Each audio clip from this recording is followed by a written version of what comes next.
Hey everybody, this is TJ's Two Cents. I'm TJ. How is everybody doing today? I'm trying to get stuff a little figured out again. This is going to probably be the first in many episodes. I'm going to try to keep them under 20 minutes, preferably 15. But this is my second go attempt to get the microphone turned on. So like talking to myself at that point, but who cares? No, I don't know what to fucking do. I was basically a victim of domestic violence for over a year, but nobody seems to give a fuck about what I think or what I went through. So with that being said, I'm gonna see if I can see if it's better. No, it looks like it's about the same. I'm only getting about 2 bars on that, so keep this down so that way I can at least figure stuff out. So at least bring it up a little bit more. But yeah, pretty much. I dated my ex for a year. That's like the longest relationship I've been in my entire life. It was a complete clusterfuck. In the beginning, it was nice honeymoon phase. She moved in with me basically a year ago around my birthday. And right when she moved in, I already bought tickets to go to Mexico. I'm kind of like giving a brief, like how the past year went between me and her. After the honeymoon phase was over, it was like she didn't really go to the hospital for like that, at least for the first couple months she was with me. But when I went to Mexico, that should have been the first red flag I noticed because she is legally blind. She cannot take care of herself. She cannot live by herself because it was so fucking high. She couldn't even figured if she is an actual victim of domestic violence from a previous relationship. You figured 2 weeks by yourself would be a fucking godsend. And that was not the case. She couldn't handle anxiety by herself. She was pretty much promiscuous for over a year. And the entire time she was with me, she didn't care anything about me, my feelings, knowing that I was doing everything. I pretty much did everything. I made sure she had food, water, whatever. Made sure she had her weed, her marijuana. She didn't fucking care. Pretty much, and then came back home, and then that's when her anxiety from Mexico. So pretty much, the second red flag is when me and her got blackout drunk watching It #2, Part 2, the newer version. And sorry, I have ADHD. It's kind of hard to kind of keep focused sometimes. But after Christmas, we ended up getting like blackout drunk, kind of. I still remember everything from that night. Her blood alcohol content was basically a 2.0 for a 4'10", 120-pound lady. And I hate it when people try to compare women are weaker than men. Like bull fucking shit, they're not. They know how to manipulate. They know how to use their body and manipulate their status as a woman to get what they want when they want, whenever they want. They know they can beat the shit out of a man and get away with it. A woman can put a man's life in jeopardy. It doesn't matter how small they are or how big they are. They like, I hate that bullshit. A woman can take on a man if she absolutely has to. It's called learning to adapt. If people didn't learn how to adapt, we would have been extinct a long time ago. Back to the Christmas of 24. We were having relations. She got on top of me, started ripping my t-shirt back, and I told her, like, get the fuck out, like, stop ripping my fucking t-shirt. And that's pretty much when she lost her shit, calling the police. I called the police, but that wasn't the point, though. She ended up getting transported to the hospital for alcohol intoxication, suicidal intent, post-traumatic stress disorder, everything. And then that night, she pretty much tried to walk out the house, blackout fucking drunk, and a spaghetti top, booty shorts, without her cane, in the middle of December in Wichita, Kansas. So I pretty much had to make sure she didn't fucking kill herself that night because that was, to me, what was probably going to go on. So she ended up getting released the next day. The hospital staff felt safe enough the hospital staff are specifically trained to deal with those situations. They're not just be associated with somebody if they're a victim of domestic violence. And that brings on to the next situation. That that the following month she ended up going back to the hospital for the same, like, she was supposed to go there for a seizure assessment. Uh, it felt like the paramedics specifically took her to St. Francis for that reason. She's supposed to go for a seizure, and she freaked the fuck out because she's like, "Where's Travis? He's supposed to be here." It's like, no, no, no, no. He doesn't need to be here. You're a victim of domestic violence, and chances are she was probably having a PTSD attack from her ex.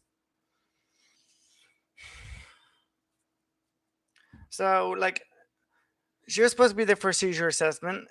Cause I called them for because she was having a pseudo seizure pretty much at that point, a stress induced seizure. But anyways, I refused access to her care. She flipped her shit because she called me on Facebook chats. Where you at? Where you at? Where you at? Like, they won't let me see you. And that's when in the hospital, I ended up talking to the charge nurse and security outside the hospital. Eventually, they released her within 5 minutes. But the point is that hospital staff are specifically trained to prevent that kind of situation from happening. They try to put her in a homeless shelter or commit her for psychiatric reasons. Like, no, you people are the one who caused it. So I don't know what the hell what the fuck's going on here. But next day we ended up getting the DPOSI, which allowed me to access and manage her care. She can make her own health care decision, but at this point, I agree with Cotton Wood, who pretty much says she should be put in a group home. That's not the.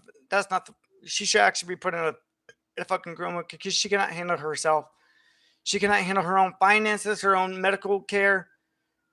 She has to have somebody else do it. If she so, for her own safety, she actually should be put in a group home. And that brings on like to the rest of the year, up onto today. She pretty much went to the hospital every month she was with me, either for medical issues or for psychiatric issues. And she ended up, I would have to look at my phone, but pretty much I can tell with I can pretty much guarantee when I know that's on care and I have to sign back in for care. But she pretty much punched a. I was supposed to go to work one night. She pretty much prevented me from going to work. I don't know if I can find the paper that had it though. But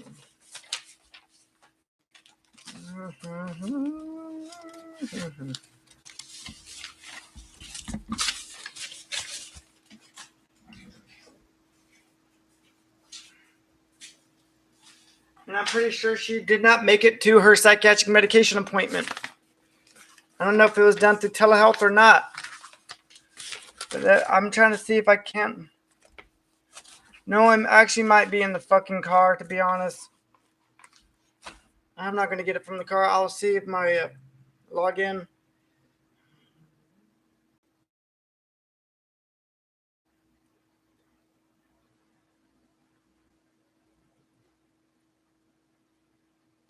Almost there. I'm sorry about the wait. Yeah, because after January of this year, she pretty much went to the psychiatric hospital for every year she was with me. I mean, it's not every year, but every month. I slur my speech, and it's really hard to figure things out when my speech is always uh, getting slurred and stuff. Wow. 4-6, 4-12.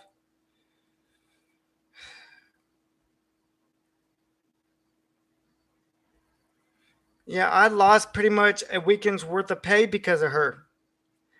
Yeah, I can pretty much tell every single time she had a psychiatric issue because I ended up canceling the weekend of February 9th. I had a psychiatric issue then. She had probably another psychiatric issue at community canceled. No, I ended up working in March, but She ended up getting arrested for punching a cop in the face because the cops have came to the house once every month because of her. I'm in the process of getting a media, like a CORA request, Kansas Open Records Act, because I need the documentation of how many times the police came to our house and how many times we had police contact. Because she pretty much prevented me from working every week because she was jealous I would meet somebody. Like, I don't have time to really talk to people at work. Half the time I'm doing a job and I don't have time to communicate with people. So I don't know what your issue was.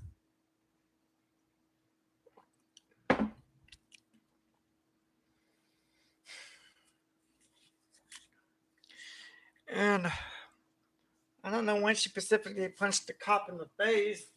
Can probably figure that out.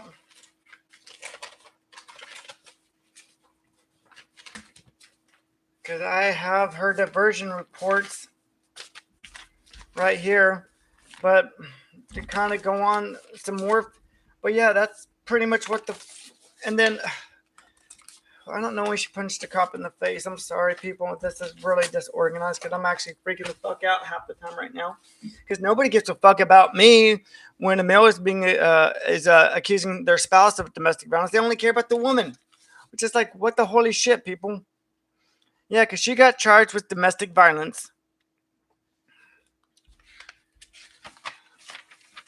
Yeah, she got charged with domestic violence on a peace officer, not domestic violence. She got charged with assaulting a police officer, and she pretty much was placed on diversion on May 12th, and that's exactly when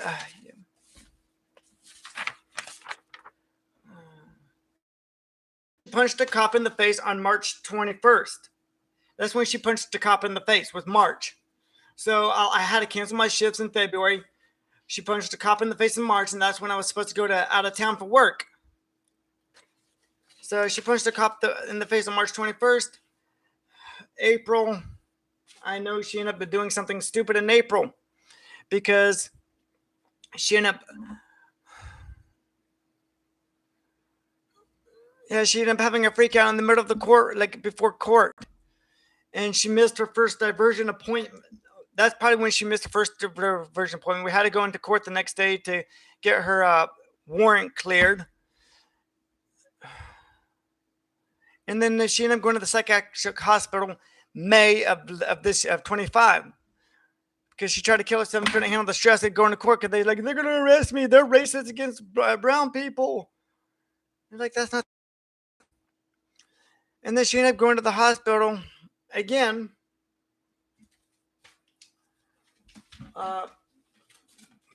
Shit. Dropped on my fucking paper. She ended up going to the hospital in Topeka, Kansas around June 16th for suicidal intent and ideations. And it's away from me. So she had plenty of time when she was in like a committed. It doesn't matter if you voluntarily admit yourself to the hospital for psychiatric reasons. Once you're there expressing suicidal intent, doesn't matter if you're there voluntarily or not. They will hold you regardless of what you want. So that's how the process works. You go to the hospital for suicidal intent, voluntarily or involuntarily. You're there for 3 days, no matter what you want.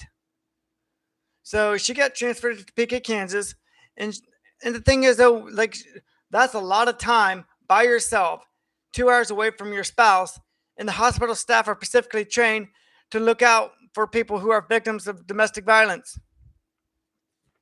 And she ended up calling me the next day, or like we were communicating every day. She said, "Travis, come visit me, come visit me, come visit me, come pick me up, come pick me up, come pick me up."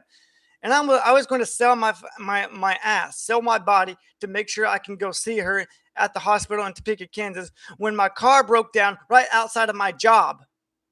I could have fixed it then and there, but I didn't know what was wrong with it because I wasn't able to figure out what was wrong with my car until I got it home. So it was basically enough said. Family member helped me out with the car for the week, and I was able to get stuff figured out for my spouse. With that being said, she had plenty of time at the hospital to say, "Hey, I don't want to go home with him. I want to stay here. I want to stay here." But she came home. She came home. And then the last time she went to the hospital, like when she was living with me and we were starting a relationship together, was around July 14th. And on her clinical discharge summary, her visit reason was for psychiatric screening exam, suicidal ideation, hallucinations, and acute stress reaction. So she pretty much tried to kill herself in January, like July of 2014. And then she tried to kill herself again and admitted it to her ComCare worker, her case kit manager, because I was supposed to be on vacation with my son for a week. I had to come home early because the day that we had our last time I communicated with her was like we were talking about a few times that day just to make sure she was doing it too. She was freaking out, crying, like, okay, I'm sorry, just keep calling me, talk to me, talk to me, talk to me. Around 5 o'clock the day, I was at the thrift store, found a neat new wallet that was textured because she's blind. And she's like, okay, well, the missionary people are going to take me to a drug and alcohol center. They're going to, I don't know. I don't think she went to drug and alcohol treatment. She checked into a homeless shelter because she couldn't handle the anxiety of being by herself.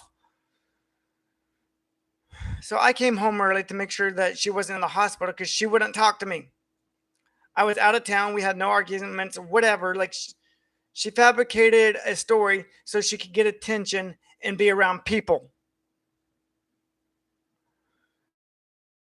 August 6th, next issue. It was that I came home. She didn't get a hug. She flipped her switch. It's like okay, let's get you an oxy pill. Let's get you an oxy because she had a prescription for Oxycontin. I mean, at that point, I'm freaking out. And this is why you, like loved ones, when you're taking care of a sick individual, regardless of mental health treatment or physical health, it's almost a good idea to, as soon as you can, get outside help. Put them in a nursing home, assisted living facility for something. So that way, you as the caregiver are not put under a burden of stress. Because I did not act as her caregiver as a job, like in a sense, as a job. I did it since out of duty, love, and respect because I actually cared for her. So pretty much, I was running out of options to try to keep her safe. So the Oxycontin was pretty much a way to chemically calm her down.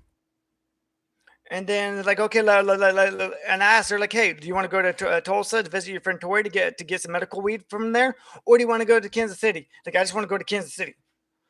So the reason why she calmed down from that, but not because I told her, like, I was already driving for 18 hours that day. I pretty much drove for like 24 hours that day just to make sure she was taken care of. Drove to Kansas City, got her weed, went home, whatever. Had Taco Bells, had relations in the middle of a forest, whatever. She didn't fucking care. So, and also every time she had a suicidal crisis, what are you supposed to do when somebody tries to kill themselves by taking a bottle full of oxy, not once, but not oxy, a bottle full of medication? First time she tried to take a bottle full of hydroxyzine. What are you supposed to do when somebody tries to kill themselves? Because another time she tried to use a serrated butter knife to cut her arm. What are you supposed to do when somebody cut themselves? Redirect their behavior, call 911, and get them help. August 6th, she pretty much tried to do the same thing, kill herself by taking a bottle full of oxy. She only had about 20 milligrams left, but still, I have a duty to protect her from killing herself.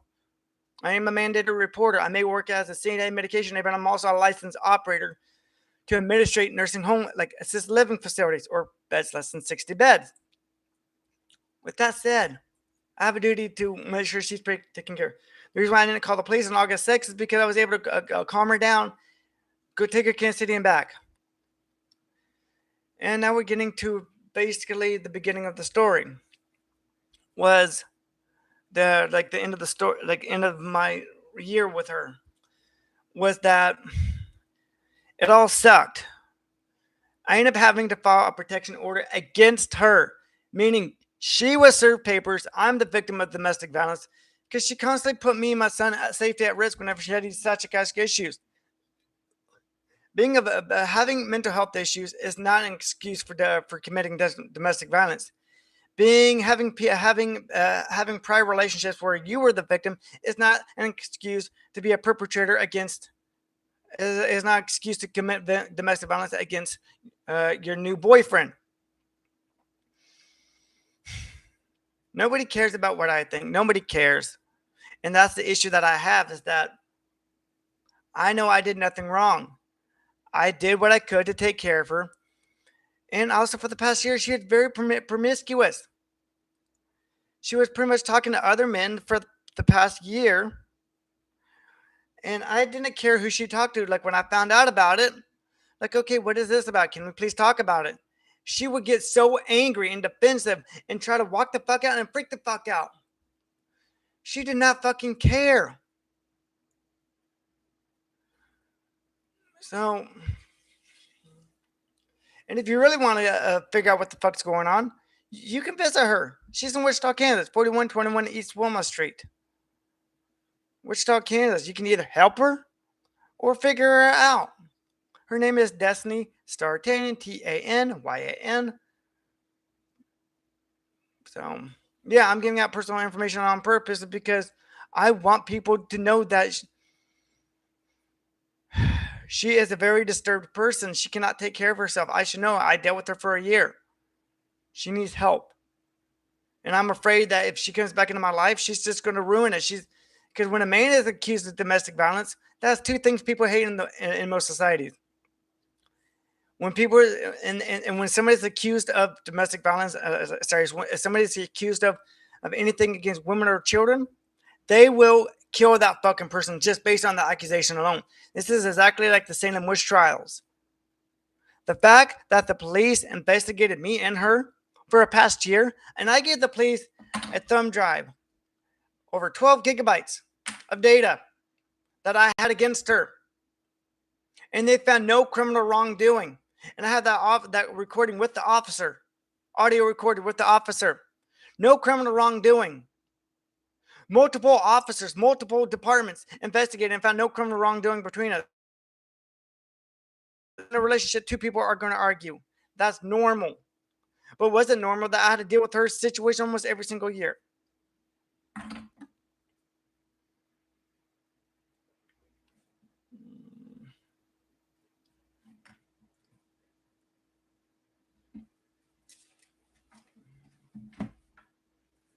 Okay, my stream got disconnected maybe. Okay, so yeah, the Wichita Police Department found no criminal wrongdoing, and they had an ample amount of evidence that I gave to them that could have got me in trouble. But they found no criminal wrongdoing between us. So if the police found no criminal wrongdoing, the police are specifically trained to look out for these cases of abuse and neglect. Hospital staff are specifically even more trained because they deal with it all the time. So my ex had ample amount of time every single month to tell hospital staff, no, I do not want to go in with them. I want to stay here. I don't feel safe. She ended up coming back home every single time. So she ran out of resources. The hospital stopped leaving her. The cops stopped leaving her. So the only thing that she could do now is cry wolf to random people, say, hey, he's doing this. No, nobody will take care of me. Like, hey, we'll take care of you. Just sell yourself and give us your money. We're good to go.